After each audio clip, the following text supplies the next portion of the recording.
Kidkot ke Anti-Narcotics Task Force ANTF haringkat ki pulit ke West Giant Hills kila yok pen kemno ya arngut kinong kayi drog bat yok kurup haduk sanpu r gram udrog heroin hadien ke jing penlong ya ke jing pen up shrimp haka step jong ke South Rik Nailar.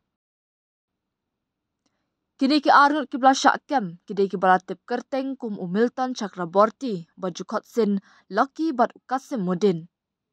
Ya kan ka jing talasi la penlong hadin ka jing yo ke jing tip batikna da ke ANTF haka miet jong ka Laitrik Nailar halor ka jing don jong ki arngut ki suban nong ka yidrok ki barak ringkat udrok bat wanda ka bus night super ka MTC na silchar shashlong ong USP ka West Giant Hills ujakpal sing Danau.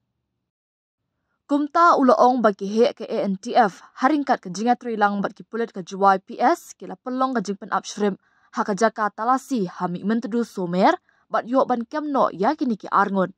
Uloong bahaka por kumbasa berjemin step kila yo iya kani ke bus ke badannya registration number ML not lie not iway prakandai bat pelong ka jing talasi hapok ke kendon sanpo jong ke NDPS Act haka bakila yok ban kurup ya arsenduk kisong tap saban ki badannya udrok heroin na Kasim Mudin ubala buri haka pelakman bat ka patulun po.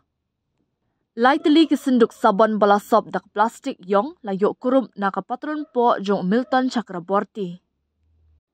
Hadien bala tes la penti kena ba udai heroin ubadan ka jingkia ka bahadu sanpu r gram.